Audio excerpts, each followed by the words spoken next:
Tropical Acres Steakhouse. Hold the Mayo. It's time for Mike Mayo's Lunchbox. Find out what's being served with Mike, Defo and Lubie, the only show that covers food, sports, and the proper maintenance of your car. And now, a man who had the distinction of having an entire health clinic named in his honor, Mike Mayo. I want the flim sauce with the awesome fave, with shafafa on the side. Good afternoon, everybody, and welcome to a home edition, a very rare these days, home edition of Mike Mayo's Lunchbox with Jeff Defo DeForest.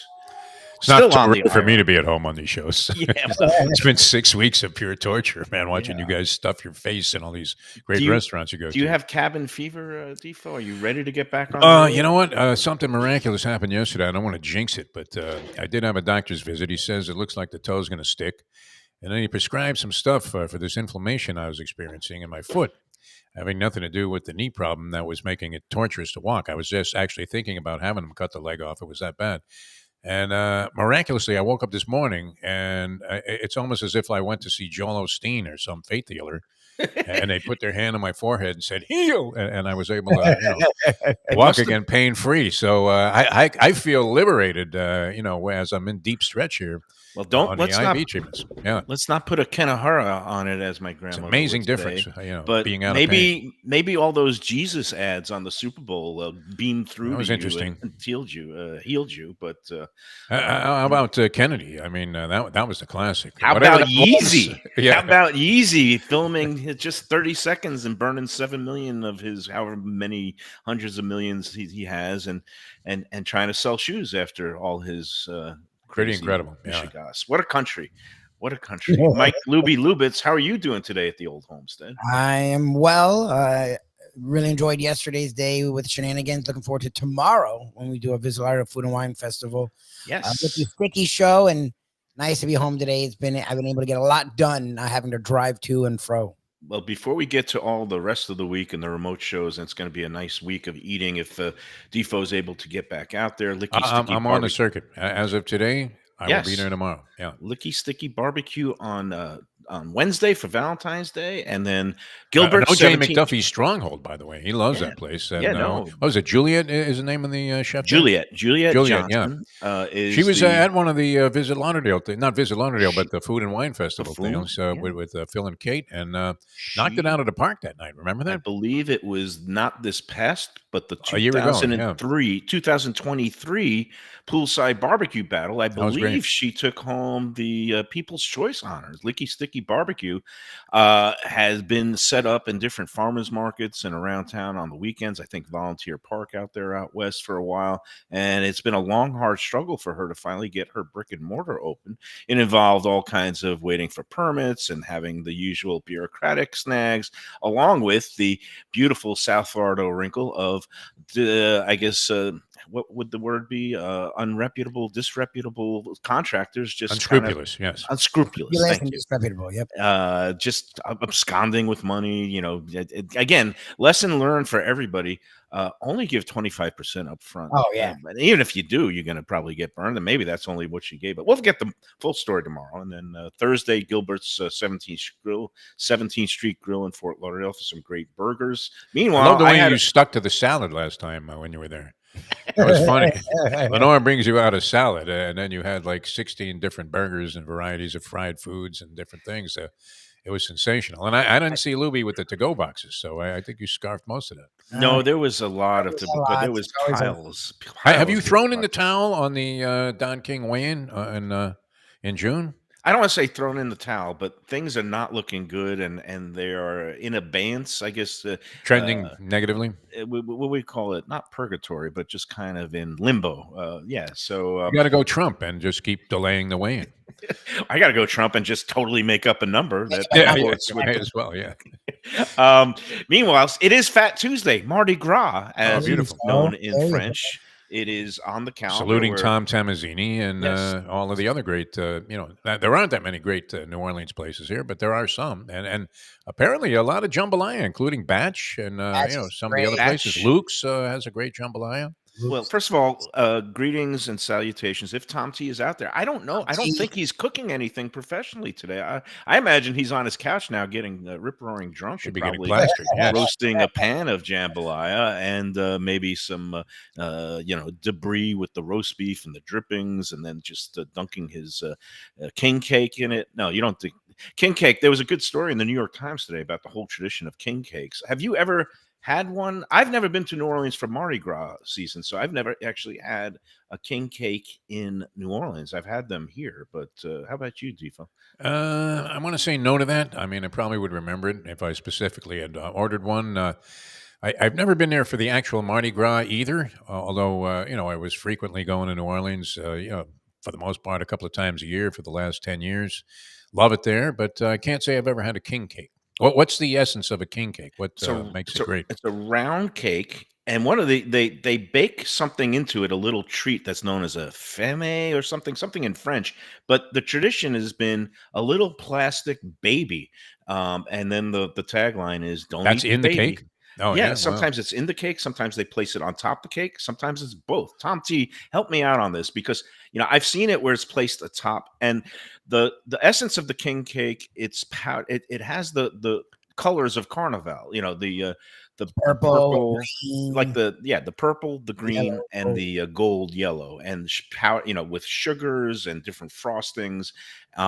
Traditional king cake, I think, is just the vanilla kind of like a cake, That's but now there's all these different varieties that I was reading about in the Times today because there's a new innovation, was a king cake drive-through tent that was on the outskirts of New Orleans, where they had from like a dozen or 15 different bakeries around town, because everybody has now put their own spin on it. Among them was like a cinnamon king cake. There's a Vietnamese bakery that was doing a Vietnamese coffee king cake, and then there was more of the savory ones. A seafood joint was doing like a crawfish king cake, which I don't know, but It's like peanut butter on a burger for me. meanwhile, because it is Fat Tuesday, and I was off this morning actually doing a taping with our friend Seth Levitt down at Dolphins headquarters. I'd Oh, never yeah? been. He does this podcast. He goes back and revisits some classic moments and big games in Dolphin history. And after I bumped into him, he was like, "Oh, yeah, you're a guy who was actually around for all this stuff 20, 30 years ago." So he invited me to talk about a few things from the past. And I hadn't been into that complex at all. Wow, what a facility they got there at the, it's off to the side of the stadium, and they built this whole, unbelievable practice field that has natural grass. They got the covered field. They've got, I did not bump into Mike McDaniel, but I go into this like command video center where they were, producing this thing and had two cameras, but it was like going into the Kennedy Space Center. There's like all these young 20 somethings that are manning these consoles and things, and that's their social media hub. And I mean, it's unbelievable the way the world has changed from the days of St. Thomas University, when Harvey Green with his ill-fitting shorts would walk in and say, "Coach is available now for 5 minutes." You know what, though? I mean, think about it. And this speaks and is a testimony to old school, maybe sometimes being a better way, right? Where, you're Balboa and you're going to some cheesy, seedy gym like the Main Street Gym in Los Angeles, as opposed to some modern facility. They haven't been as good since they were at St. Thomas. Exactly. They built the Davy thing. They have this thing going now. They keep upgrading their facilities and Where does it get them? championships. Where does it get 'em? 0.0, Mr. Plutarski. All this great 0.0. conditioning and year-round Yeah. training and weightlifting programs, and everybody's broken down and can't line up when it comes time for a playoff game. Maybe they need to go back and start working real jobs in the off season. I don't know. Did you ever lose your car in that sinkhole when you came into the parking lot at St. Thomas? I'll never forget that. I was unaware that it was there the first time I drove in there, and I actually thought I was lost. This preceded and predated GPS and being able to find a place. And I'm thinking, this can't possibly be where the Miami Dolphins train. I must have made a wrong turn somewhere. And sure enough, there it was. But if you weren't looking, you went literally off a cliff into this sinkhole that was in front of the before you got to the parking lot. I think I lost a muffler in there one time when I was driving out. Yeah, it was treacherous terrain back then. But anyway, got done taping. It was nice to catch up. And, we were talking about a couple of games from the past, including the Marino comeback game after he ruptured his Achilles. And it was the season opener of 1994 against Bill Parcells's New England Patriots. Drew Bledsoe and Robert Kraft had just taken over ownership of the team, I believe, along with Wayne Huizenga had just taken over full control of the Dolphins from the Robbie family. But I don't know if you remember anything about that or if you were there that day. The comeback game when Marino injured his ankle or his Achilles? Yeah, he came back from, it was the season opener. He's almost 33 years old, and it was a classic old, school gunslinger shootout with Bledsoe. Cool. 39-35. Marino, I think, tossed 5 TDs, including one. I think it was 3 to Irving Fryer, 1 to Keith Jackson. O.J. McGuffey had just 1 catch in that game, but yeah, it was quite the remarkable comeback for a guy who was coming back from Achilles. But anyway, after I got done with the taping, stopped off at my friends at Delaware Chicken and Seafood. I saw Gene because I figured, why not get ready for the big Valentine's Day? And that's what I did. I went in there like a conscientious shopper, and I got my stone crabs uncracked. I got a nice steak, and then I said, well, I'm going to need some lunch for the lunchbox. So I got the broasted chicken for today's lunch. I don't think anybody can really see that. You're going to have to tilt that plate. Here we go. There we go. Oh, there you go. There's the broasted chicken. That stuff is great. Yeah, it's here. Now, I didn't want to gross you out. So I'm not going to eat it with my hands on the show. I've got a fork. Well, why not? No, that's ridiculous, Mayo. Why break from tradition? You're using a fork and a knife. You're not using a fork. I've got the wicked sauce. Oh, that's great. The nice cayenne pepper sauce from our guy. I believe that, and I'm a big fan of hot sauce. And when I go to New Orleans, I always buy something in one of those expensive shops there where they have the premium hot sauce. And I would say I put Brian's hot sauce up against anything.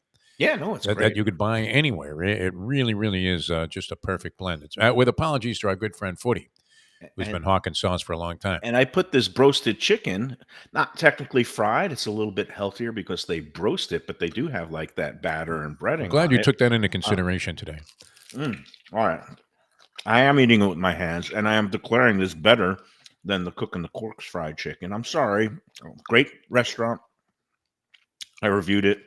But it was named Best Fried Chicken in South Florida by the Sun Sentinel, and it's boneless, and it has way too much batter. You lose the chicken. This is perfect. Nice light coating. Really good. I mean, I know it's not definitively fried chicken, but to me, it's close enough. And I know they use the pressure cooker or whatever, but it's not oven. It's not done in an oven. Like, it's close to fried chicken, and it's as good as any fried chicken. And what's cool is it's not as oily, it's not as greasy, and they did say it is much healthier for you, like less fat intensive because it's not deep fried. So I don't know. I love their broasted chicken. Like, the fact we've only had a couple times, I'm like, they can bring it out every freaking time. I know you love stone crabs. I kill their broasted chicken. So I guess one of our people on the chat line is saying, what's broasting? So it's a combination, like it says, broiling and roasting. Frying, deep frying, you dip it in a vat where you're submerging the battered chicken into a whole pool of oil. Broasting, you put the batter on it, and then you put it in, you kind of roast it in an oven and then finish it off in a broiler. And you still get that crunch, you get the juiciness, but you don't get all the oil seeping in. And it is a special pressure cooker. Oh, that's what I'm saying. Remember, that's what Gene explained. That remember they have this special cooker that it makes broasted chicken, and like it's not just them, but it's they're not. It kind of rises up and steams it and broasts it. It's not submerged in the oil. So it's like a roasting process. There is oil involved. That's why you get the crisp, and that's why it is fried chicken-esque.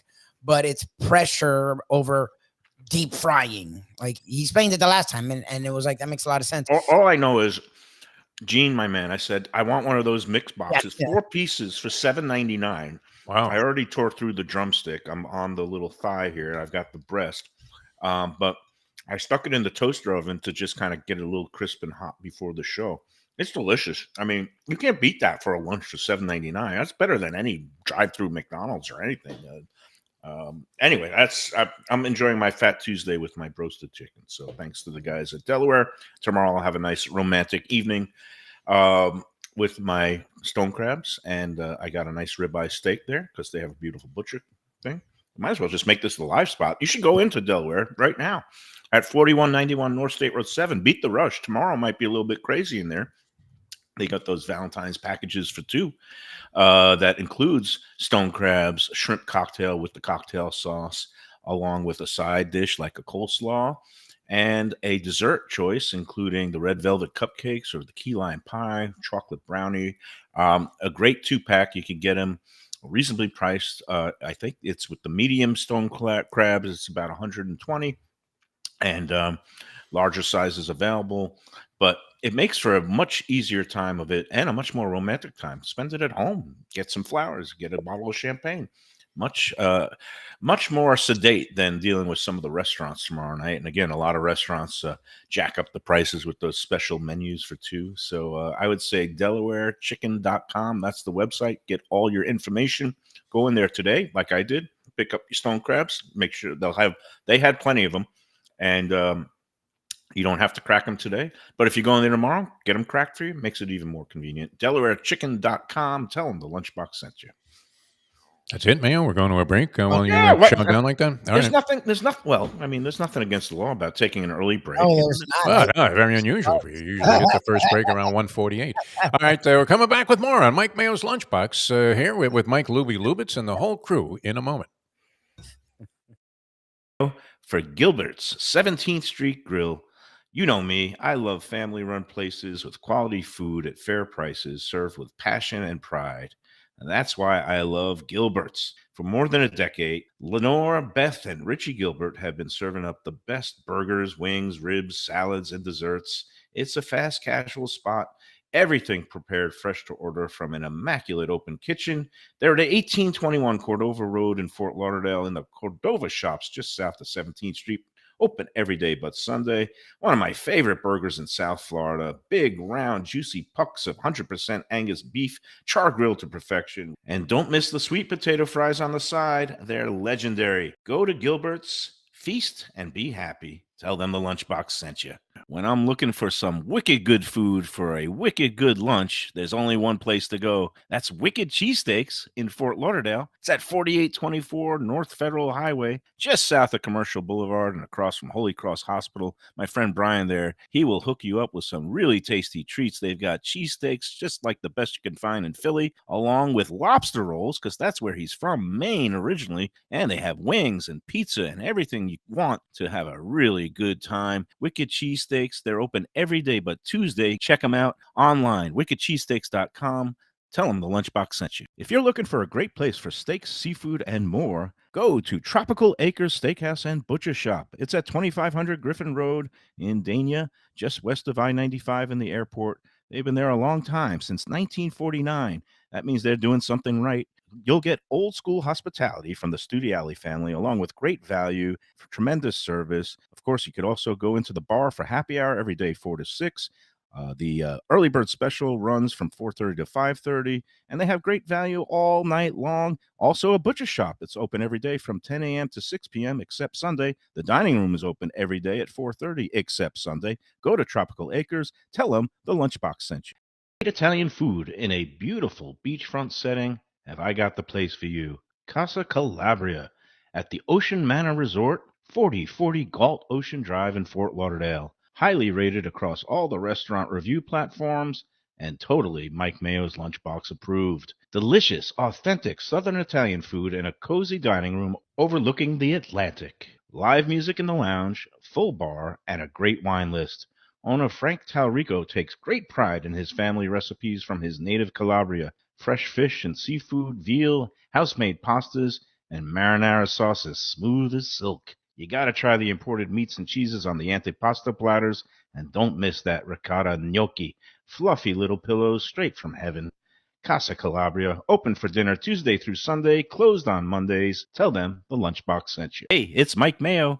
When the Brooklyn boy in me wants a good bagel with Nova, or some matzo ball soup, homemade knishes, or a great deli pastrami sandwich on rye, you know where I go? Grandpa's Cafe in Dania Beach. It's been around a long time, an institution, but a little over a year ago, a pair of New Yorkers came in, bought it, and refurbished the place. It's beautiful, and they are now serving great breakfast, brunch, lunch. They've got the omelets, they've got eggs Benedict, they've got all kinds of great baked goods like rugelach. Grandpa's is just off Federal Highway on Southwest 1st Street in Dania Beach. It's open 7 days. Go in there, tell them that the Lunchbox sent you. All right, we're back on the Lunchbox, and before we get into some food talk and Let's Eat South Florida talk, Defo, because we didn't have you for the show yesterday, I just wanted to get some of your thoughts on Super Bowl Sunday, the broadcast, and also any other thoughts, commercials, halftimes, opening songs. I guess people are getting upset that even Post Malone, with all his facial tattoos. Yeah, what happened with that guy? Did he have those before? He did. He's an odd duck, very talented guy. I really like him. But now even conservatives are up in arms that they allowed him to be there to sing "America the Beautiful," which I think should be the real national anthem. But he kind of is into the whole tattooing thing. I don't know. But he's a very eclectic artist. I mean, he leans hip hop, but it's become more pop through the years. And he had the gold teeth and the tats. I don't know why they care. Yeah. It's not like country artists are all clean cut. Yes, sir. Okay. Whatever. Looks like deep. So, no, I have some facts here that I got from the Polyman about the degenerate aspect of this game. Sure, let's hear it. Because a lot of people were mystified by the idea that since 60% of the action was on the Chiefs, and everybody was thinking that the Sharpies were sending in all the big money on the San Francisco 49ers, and including an unfortunate situation that occurred for a friend of ours. Now, you can't really kill yourself if you thought the 49ers were going to win. They were in a position to win the game pretty much the entire time. But the reason the 49ers remained the favorites, 2-point favorites for the ball game, is because the books had to balance out their action because many people had the 49ers to go all the way this year.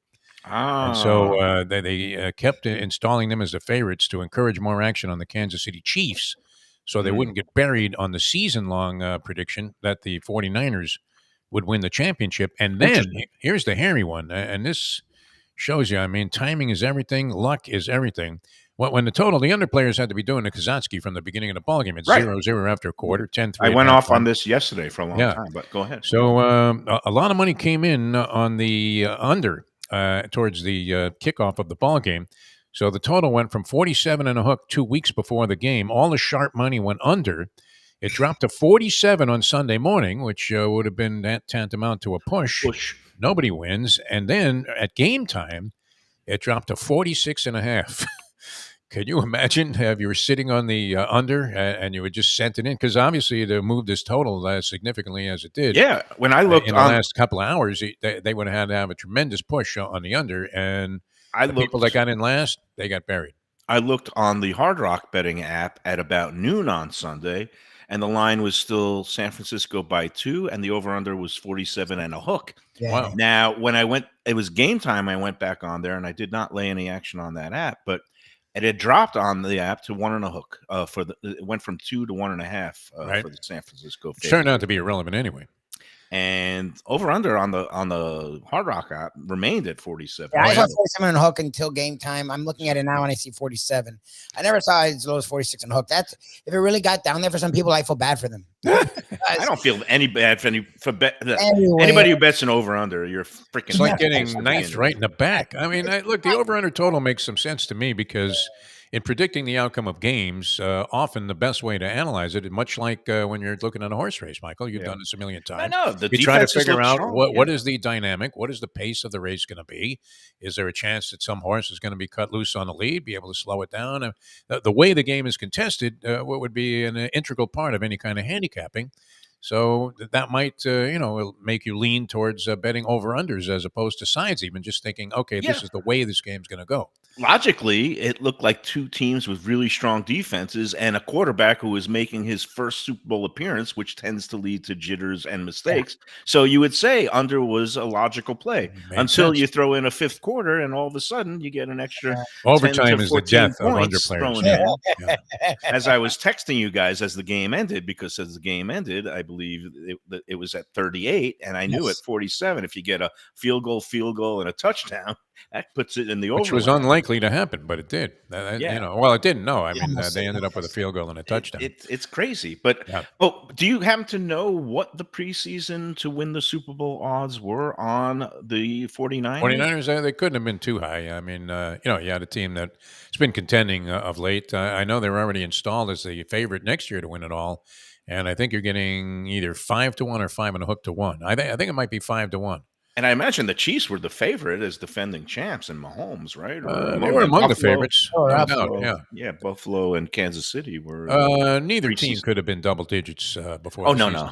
I'm figuring Kansas City was probably like 9-2 or 5-1, and San Francisco might have been 8-1, and that's why they might have been taking a bath. The one that was great this past year in terms of championship determination was if you had bet Arizona, they ended up not winning it, but you could have easily made a big hedge bet. You were getting 150 to 1 that they would win the World Series before the season. Right. 150 to 1. And they were 50 to 1 going into the postseason to win it all. So, that would have been a situation that was very favorable for people that take season-long proposition bets. But you can't really make out at 5-6 to 1. Getting away from one more other point about the degeneracy, which we talked about yesterday. That's all that matters. The Reba McEntire. The Reba McEntire, the way she held that last note to totally screw the under players on 91 seconds. You know, it was great when she went like this.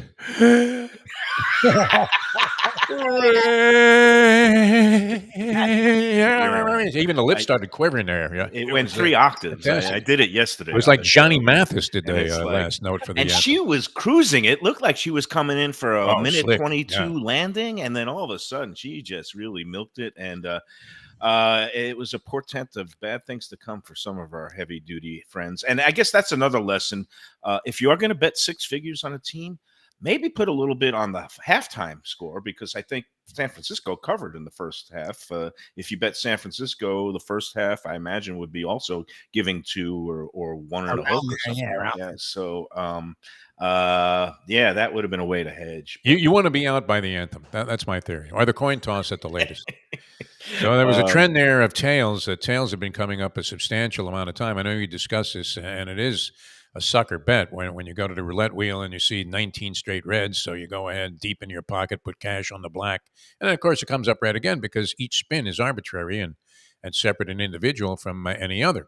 But it had been 7 out of 10 tails going into this particular Super Bowl, and I think some ridiculous number of the last 20. So at the last second, I amended my opinion and said to go with heads. And sure enough, over on the anthem, heads, and you don't even have to watch the game. There you go. Commercials, I didn't think were all that stimulating. Did you? I mean, maybe I missed something. And I'm not. I admire Usher's talent. I've heard him do some things that I was very impressed with. He seems like a very, solid individual. Also, I don't know. I mean, there are some people complaining that all of these rappers, you wouldn't, read their lyrics out loud to your children, but you have them at halftime of a Super Bowl game where a lot of people are watching with their families. But I didn't really understand the show that much. I mean, well, they kept. What was that? Partially roller derby and a science fiction film? That's, what was going on there? That scared me because it just looked a little helter-skelter. They're all rolling around. Like, remember the movie Rollerball or what was the Kansas City Bomber? Kansas City Bomber, of course, with the great Raquel Welch. Yeah. Oh, that was great. Was she in it? She was the movie. She was the movie. Well, I remember seeing that as a young lad. I was probably 7 or 8. And very impressive in that roller derby outfit. It certainly looked a lot better and more attractive than Joni Weston when she was with the San Francisco Bay Area Bombers. I do have memories of that movie. It stirred feelings in me that, we You must have been a very young Mayo when that movie was out. yeah, it was like 7 or Well, 8. were you that 17-year-old skinny mini Mayo I was, person? I've gone back and forth. I was a yo-yo. At points, I was chubby, and then I got skinny, and then I got chubby again. Kind of like what I'm trying to do later in life, except the skinny part never seems to come about. It gets tougher as you get older. It really I does am to shed learning those that, pounds. especially when I'm eating all this beautiful food during the daytime. So the Usher show, I kept, there's all these guests that keep popping up for different solos. Oh, there was a 12-1 prop I ran by Lubie about Will I Am. Remember, Lubie? You shrugged that off. Yes, he did. I didn't. He was not there, right? He No, was. he was on. I missed it. I spent halftime. I was not with my daughter for the game. She was at another party, and I kept texting, "Who's that? Who's that? Yeah. Who's that doing the guitar solo?" Alicia Keys, I recognize, of course. Alicia She's Keys great, yeah. started off key, which kind of amazed me because it means she didn't pre-record her set, which gave me big respect for her. No, I thought she was going to fly away when they were blowing that air into that dress or whatever that was. She is also known as the biggest prima donna diva of all time. Oh yeah, So I'm really? not aware of that. she's very hard to work with, but I didn't know that. that was a nice set. And then the guitar solo was by her, and my daughter's like, her. I was like, her who? Who's her? Yeah. Turns into Who's she? Like the artist, her. I don't know her well, but I know she got really popular a few years ago. And then there was Ludacris. I actually know Ludacris because I happen to like some of those hip hop songs back.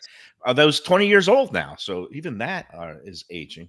I thought it was a good show, and again, I liked it. Had that little element of danger with the roller skating, and everybody survived. Nobody fell on their face. There were no wardrobe malfunctions, and everything was good until I kept getting the religion thrown in my face. I thought it used to be where networks wouldn't approve certain things that talked about at 7 million politics or religion during the Super Bowl, but I guess that's out the window. Pay, they'll take it. If you got 7 million or 14 million, hell, they'll even. How many commercials was Dan Marino in? Was he in 2? I counted 2, and I thought both of them were very good. The one of them was the M&Ms, which I thought was the best commercial of the whole lot, where the people who never won a ring, these M&Ms were, I guess, emboldened or somehow chastened or christened with the size of people who never won the Super Bowl. I thought that was a funny line. I don't know exactly what they were promoting, what new wrinkle of M&Ms, but how about the fact that they had to actually mention Messi's name so that the people would be aware of who it was in the commercial? I always find that a bit denigrating to the star. It's not denigrating. At the end, they have It's- to go, "Here's your drink, Mr. Messi." Right, and Jason Sudeikis. If you didn't know who it was when he was dribbling through the sand through 16 different people there, you would have thought, well, geez, what's the point of having this guy in the spot? Well, he is very unassuming, as our friend Brian Yes. over at Wicked's Cheesesteaks can attest to. The guy shows up and he just comes in, he gets his cheesesteak and brings his sandwiches home to his family. And only in I kinda like America could this guy go to a place with some degree of frequency. And not that Brian was putting it out there to publicize his place. If anything, he wanted nobody to mention it. But where a guy of that caliber of superstardom internationally could walk in and it shows you that soccer really is dead here in America because nobody gives a flying one. I disagree with your rolling around premise. town. I think soccer is pretty huge in America. Empty. I mean, it's a 0.0, my friend. Well, maybe the domestic. How could Messi go and walk in and get a cheesesteak and nobody even recognizes him? Come on.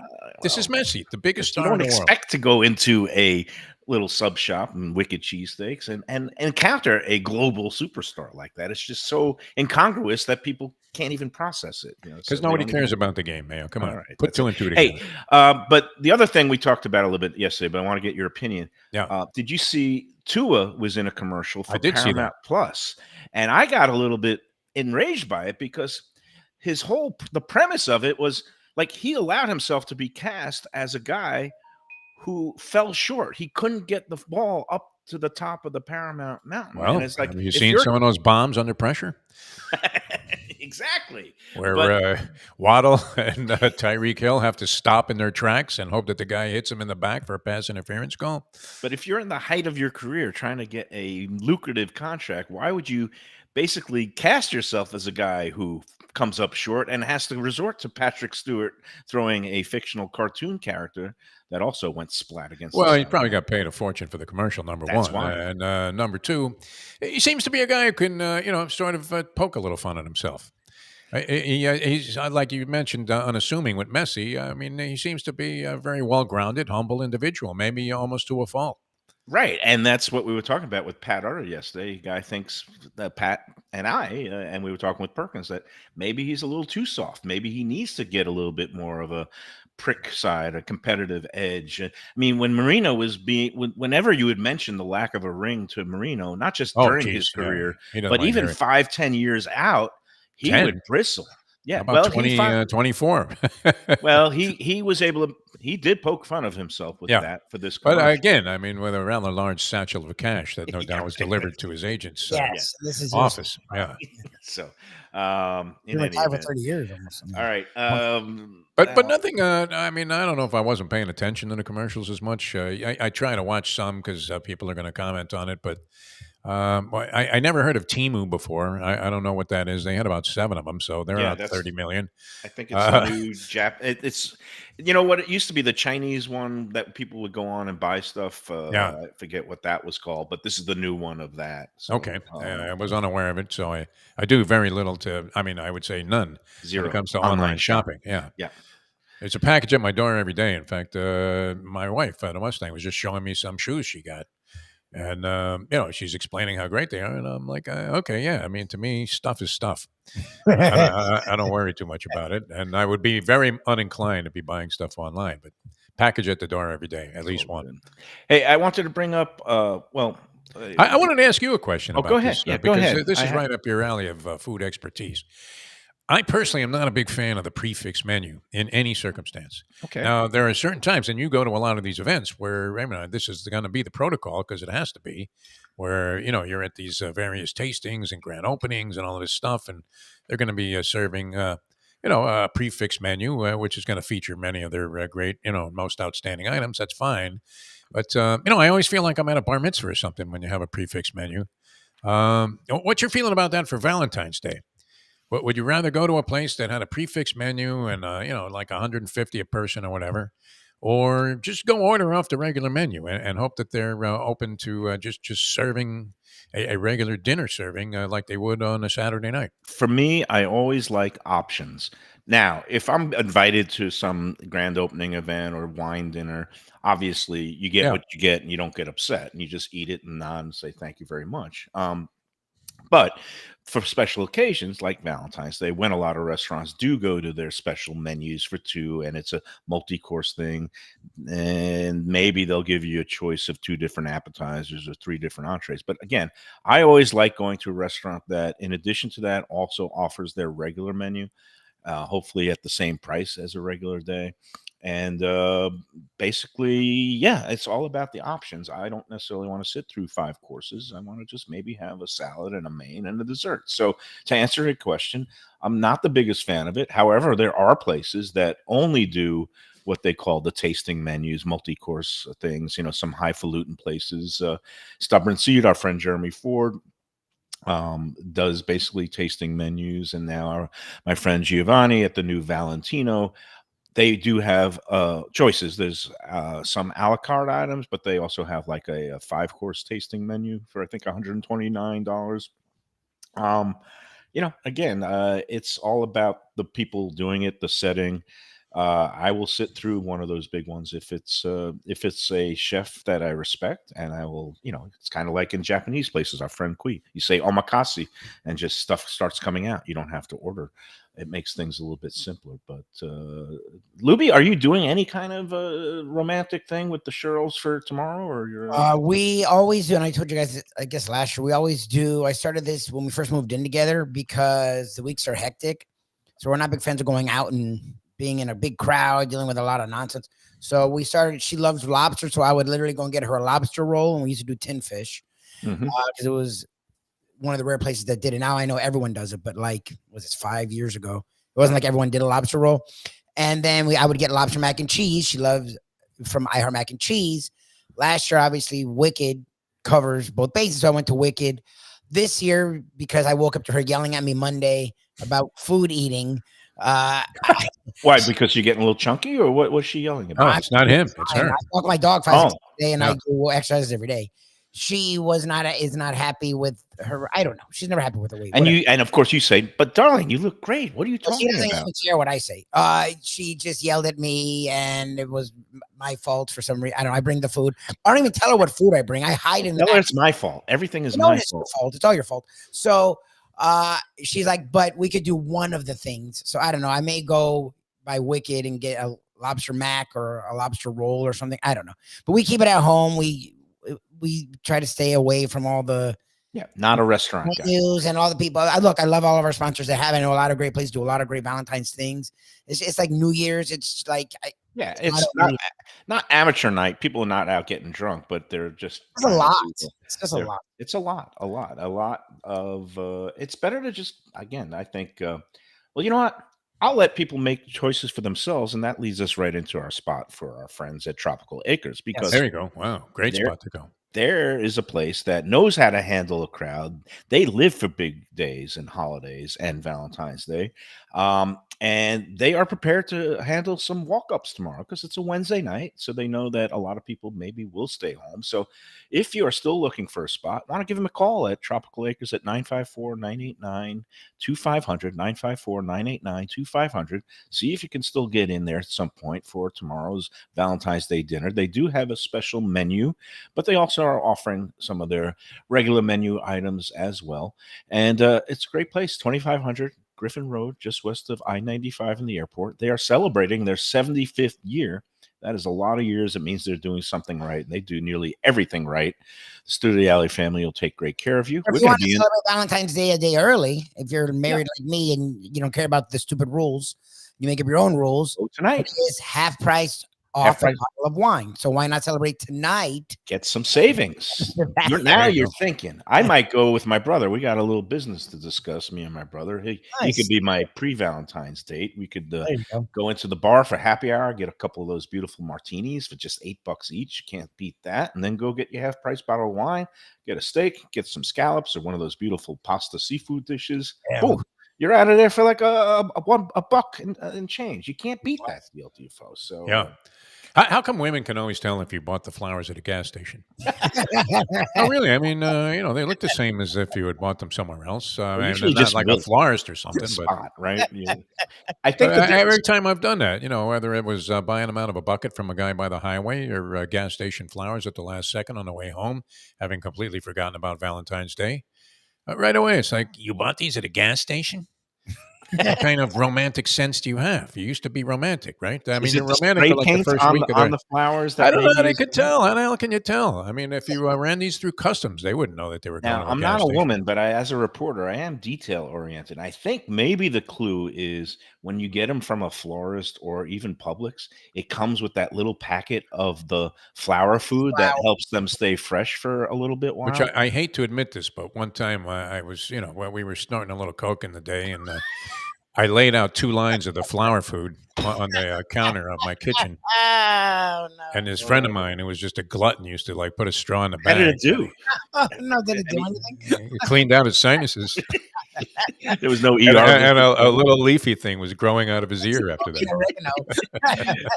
Yeah, but I imagine the ones that you buy on the side of the road do not have the flower food, and that would be one indicator. That's the giveaway. Okay, that could be. So that's it. The florist, though, doesn't either. I mean, and I see, it's my sensibility about getting ripped off on, contrived holidays where, all of a sudden, even, you go to the grocery store, you might, arbitrarily pick up a dozen roses just to cheer people up, let them know that you still think that they're alive, even though you haven't spoken to them in weeks. And, just put them in the kitchen or whatever. But, they're like $14.99 or something on a normal day, or $12.99. And then all of a sudden you're paying $30 for the same thing. It bothers me. It really does. You got to make hay when the sun shines, and Valentine's Day is one of those. They will pay any price. So I hate blatant robbery, though. I mean, where you get to the cashier and they just have a ski mask and a gun, which might explain your lack of flowers on Valentine's Day, and hence what wife are we on? Number 3. Right? This is number 3, yeah. But it was all circumstantial. Oh, when I mean, it was all circumstantial. You said florist. It makes me think of Jeff the florist. When you believe me, I've been called that many times. My name. If you're not butchering my name, there's something wrong with you. It used to be a really soundbite on. I bet you get it a lot too with this shortened up thing that your dad put forward and had you go through life as Mike Mayo. It was my grandfather, but yes, Yeah. mayonnaise. I mean, mayo instead of Myaskovsky. So Yeah. that kind of thing. All right, let's take our final break. That would have been tough in the byline, though, when the byline goes into the little, the little mugshot picture that they have. What is that called again? I forgot now. A mugshot, yeah. It's not really a mugshot. Column SIG. They called it a SIG back in the day. It was called something else, though, and now it's going to drive me crazy the rest of the day. We called it a SIG. Your column SIG. Okay. Yeah. Yeah, because I used to have to. I laid out a lot of pages in my newspaper days, and you had to have the terminology. And I can't believe it. That shows you an old age is a bad thing, man, because that all gets eaten up. We did want to have to, before you get into this spot, a shout out to our good friend Andy. Oh, yeah. Who is having some problems there in the hospital, and they keep doing new diagnosis. And I guess he was having a problem with blood clots, and it was so bad that instead of a team of physicians, they brought in this guy, Stitch Duran, out of the Joe Frazier gym in Philadelphia. And so he's working with him now. Always bad when they send in a cut man while you're in a hospital stay. I think he's going to have a procedure tomorrow, but it's good to see him on the chat line. And yeah, he's doing well. He's watching the show. Good luck, Andy, man. And yeah. Oh, and one other response. Somebody was asking about, where Licky Sticky Barbecue is. It's right next to Piper High, but as much as we love Where's our Piper fans, High? it's in Sunrise on Northwest 44th Street. But don't show up tomorrow because the store is actually not open in service tomorrow. Their hours now, because they're just starting off, it's Thursday through Sundays that they're open. I had a question about that for you, though. Yeah, but if you're going to go brick and mortar, why would you only be open a few days a week? Because when you're first starting off, and again, she's still doing her weekend operations, she's built up a big business at these parks. Okay. So staffing wise, she needs staff for both locations, and she can't burn them out. And it's just a matter of, I think eventually we're going to talk to her tomorrow about this, but I think it's a matter of easing in, getting, she's in the first month, so there's going to be some glitches with the brick and mortar. So have limited hours there until you get some of the kinks ironed out, and then I imagine she's going to eventually want to get to 5 or 6 days in service in the brick and mortar. Okay, but again, it's early, so all right. She's going to get there, but don't come out to join us tomorrow because you're going to get a locked door, and you'll get a worse opinion of me than ever because I'll be in there like taunting you with a rib, saying, "It's so good. Come back tomorrow." It's your game, Michael. That's what makes you. They're only open Thursday, so check them out Thursday. Thursday through Sunday. Thursday through Sunday. Yeah, that's it. Now, what were you going to talk about? You were going to bring up one of our fine sponsors. No, we're going back. We're going to go to a break. Okay. Before because we just talked about Tropical Acres, but beautiful. Going to the break, let me just throw in a word about our friends over at Visit Lauderdale Food and Wine Festival. Besides the early bird tickets for the grand tasting being available on their website, vlfoodwine.com, they're also going to be throwing another event. Of course, throughout the year now they're doing stuff. So March 27th is the date. It's International Whiskey Day. And at the restaurant that's on the New River called House on the River, they're going to be celebrating with kind of also a mixed barbecue and whiskey event. And you can go online to vlfoodwine.com to get your tickets. It's going to be a fun time. March 27th, I will be there starting at 6:30. And go get your tickets now for that. And of course, our friends over at Anthony's Runway 84 in conjunction with the Red Meat Lovers Club are going to be having a special dinner next Monday when the restaurants usually close. They're buying out the restaurant. It's for a great cause, a charity called PB&J, Peanut Butter and Jelly. I guess it's one of those kids helping out kids in need. But if you go online to meatsbowl.com, that's MEATS bowl.com, you can get your tickets for that event. It's going to be wild. It's going to have a parm station, pasta stations, carvery with prime meats, cigar bar outside at a truck where they're going to be rolling fresh cigars. They're going to have open bar too. So going to be quite the event for a good cause. Meatsbowl.com, Red Meat Lovers Club in conjunction with Anthony's Runway 84. Sounds like a lot of food lined up. All right, we're going to be coming back with more. We'll wrap up today's edition of Lunchbox, and then tomorrow, Licky Sticky Barbecue, but the public is not invited. Back with more in a moment. Food with innovative twists. Margaritas with a medley of tongue-tingling flavors. I'm talking about Taco Craft, Taqueria, and Tequila Bar. The place to go on Taco Tuesday and every day. It's located at 510 North Federal and Highway in Fort Lauderdale, and also in Lauderdale by the Sea at Plantation Walk, and soon in Coral Springs. Taco Craft has specials every day, including bottomless drinks for a Sunday brunch and Taco Tuesdays with their $4 premium tacos, including their new burrito tacos with bone marrow broth. Oh, it's so good. They've even made a taco lover out of me, and they've got so much more, including fajitas, that open-face smashed cheeseburger tortilla that's new, and a guacamole sample that's an explosion of flavors. The kitchen is open late. There's delivery and takeout. For more information, go to tacocraft.com. Tell them Mike Mayo, the Lunchbox, sent you.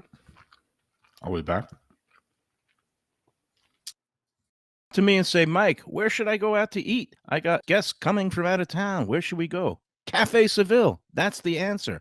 2768 East Oakland Park Boulevard. It's a Fort Lauderdale perennial, serving the finest in Spanish and continental cuisine in a cozy, friendly, comfortable setting. Joey Esposito and Sally, his better half, they've been running the place for a long time. It's been open since the 1980s. They got great Spanish classics like paella, shrimp with garlic sauce, and all kinds of great seafood dishes. The stuffed veal chop, oh, that's my favorite.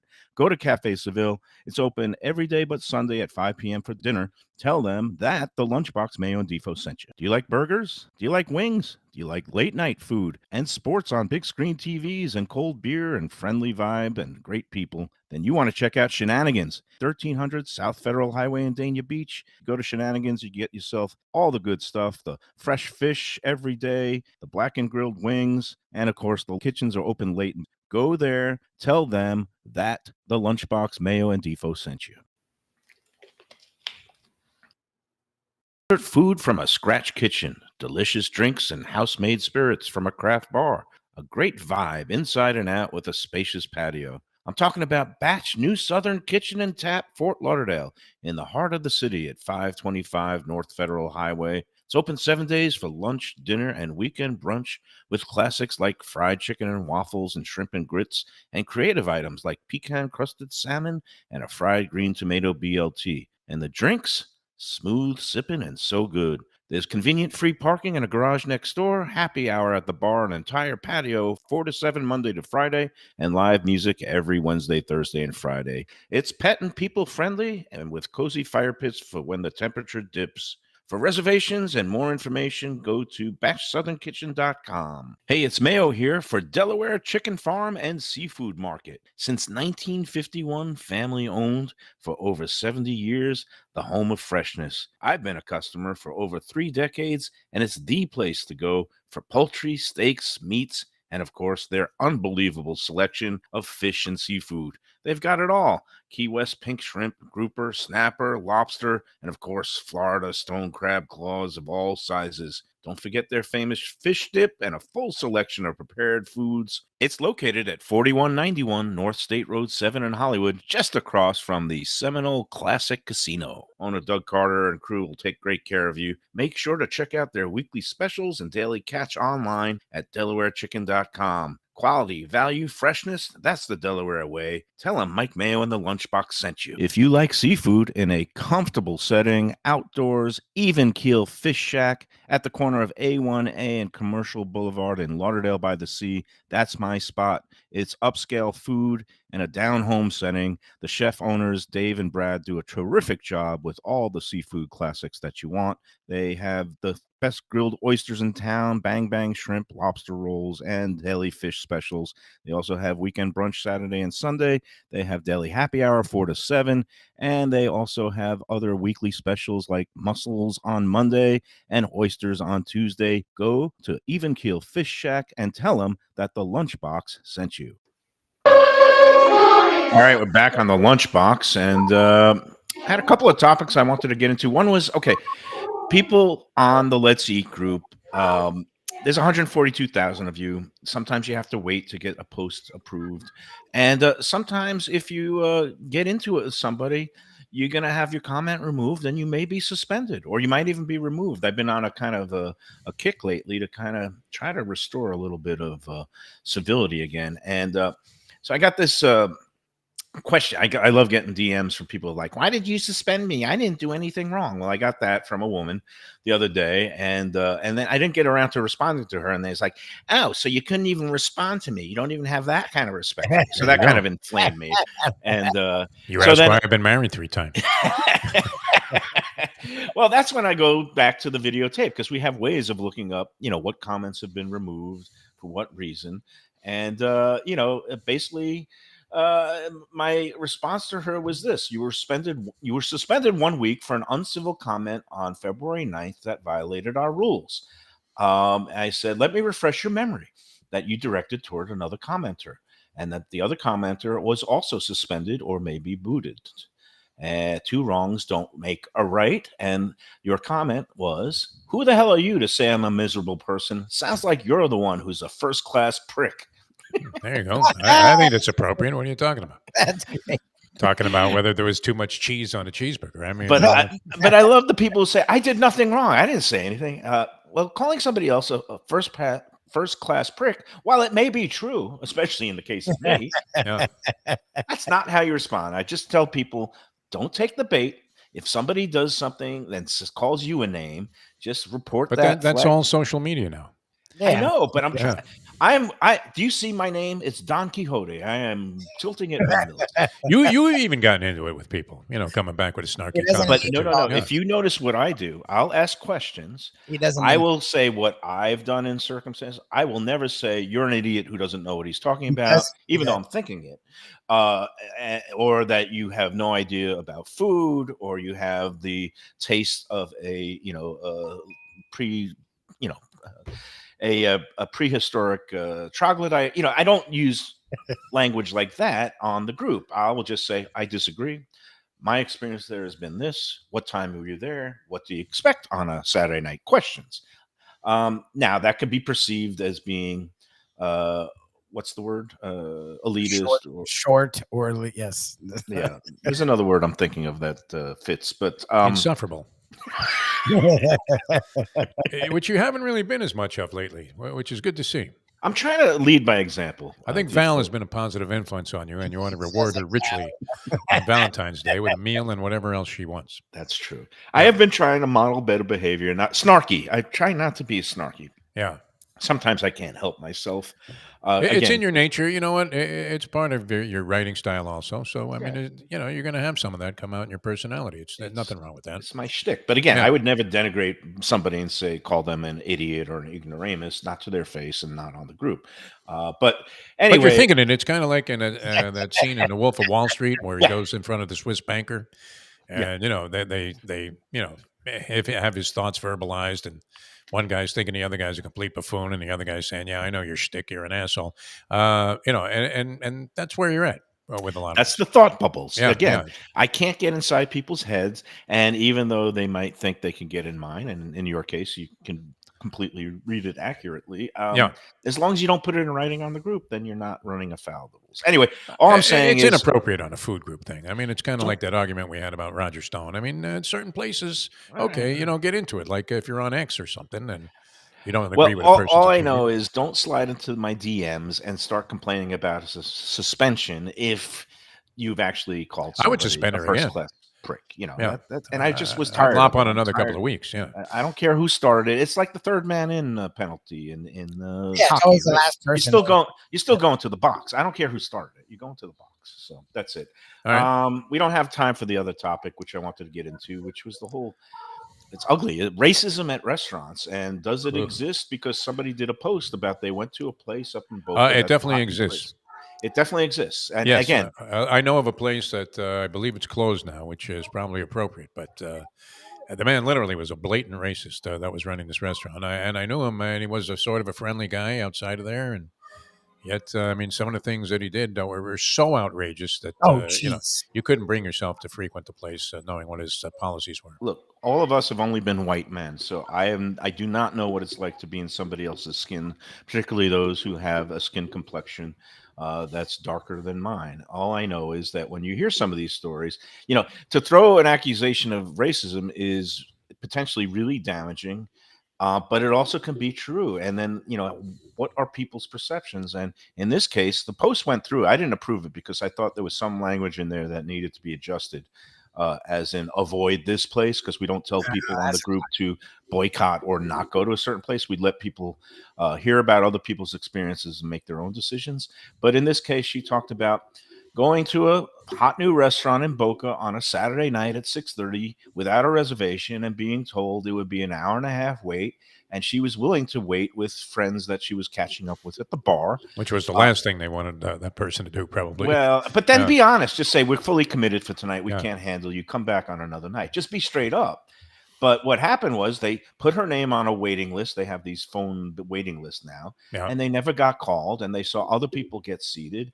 And the woman who was the one who put her name on the waiting list tried to talk to a manager and say, what's going on? And they wouldn't even address her. The way she put it is they addressed her friends who were white.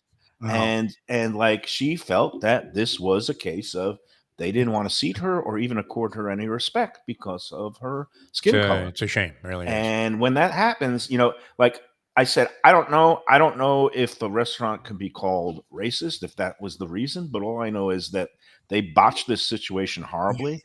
They didn't communicate effectively. And then when they initially refused to seat him and then said, come back another day, and then said, here's 10% off your next visit. And then they said, we talked to a manager. That's always your question. Well, that was the manager she was trying to it? talk to. Yeah. And then she said she sent an email to the ownership and headquarters on the Monday afterwards, did not get a response, which is why she then put the story up on Let's Eat, because she felt people should know about it. And I'm just saying, it's really it's a really tough situation. And if it was that because of their skin color, then shame on them. But the restaurant definitely fouled up, because even if you have somebody leaving thinking that it's race related, then that's an epic fail on the part of the restaurant. If she's the one that first started talking to them about putting a name down, why are they talking to her friends? Yeah. Like, that's like guys will do that with women, and I don't think it's a sexism thing. I think it's I don't want you to think I'm talking to your woman, so I'll talk to the guy. So like a lot of the times, like now, once again, I walk up, so they start talking to me. I'm like, no, you can talk to my wife, but I get it in that regard because you don't want to seem like you're the dude hitting on the woman. But this is weird. If she's the one that started talking, why would they ignore her to talk to her friends? Now, remember, we're getting one side of the story. I get it, but that's just weird. And we don't know, if the time element involved is accurately depicted. And she said they sat at the bar and each of them had 2 drinks over the course of a 2-hour period, which wouldn't make you drunk. But I don't know. Maybe did she say something in a way that turns somebody? I don't know. You can't forget this is the Deep South, even though it doesn't seem that way sometimes. I mean, on the level of sophistication. So, no, but I know of this one incident. The guy's place was completely empty, and he was actually proud of the fact that he denied some African American customers. I mean, the place there were 2 people, at 2 different tables, and that was it. And he still wouldn't let these people dine. That's horrendous. Yeah. And that kind of stuff should not be abided. It was a disgrace. And if somebody tells you that proudly, you're figuring, okay, even though I like the food in your place, I'm never coming there again. Oh, good for you, because that's when it's time to take a stand like that. Yeah. You can't support a place like that. No. I mean, it was disgraceful, as this incident sounds. But without knowing all of the circumstances, it's a little tough to say. Yeah, but anyway, and again, it does happen. I wholeheartedly agree that racism still exists in this country, just as anti-Semitism, as we know, still exists in this country. And you're going to end up making a commercial and airing it on the next Super Bowl. Just give me the $7 million. Balling his stuff out once and for all, Mayo. I don't even need $1 million appearance fee like Marino. What do you think Marino got for his 2 spots? I would imagine he made off pretty well. I don't think Danny Boy does anything cheap at this stage of his life.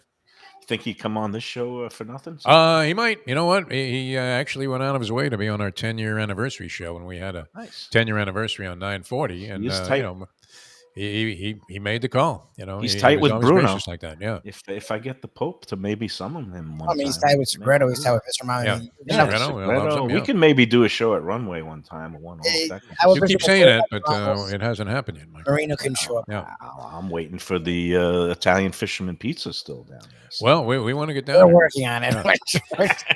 All right, I'm heading for the beach. All right. First time in a long time. Glad you got good news yesterday, Defo. We look forward to seeing you. Looks like I'll be able to tomorrow count to at 20. Yeah. Licky Sticky Barbecue in All right. Sunrise. But again, folks, it's not going to be in service for the general public until Thursday through Sunday at Licky Sticky. Again, it's going to be a fun time with Chef Juliet tomorrow. And until then, for Jeff Defo DeForest, Mike Lubie Lubitz, it's Mike Mayo saying enjoy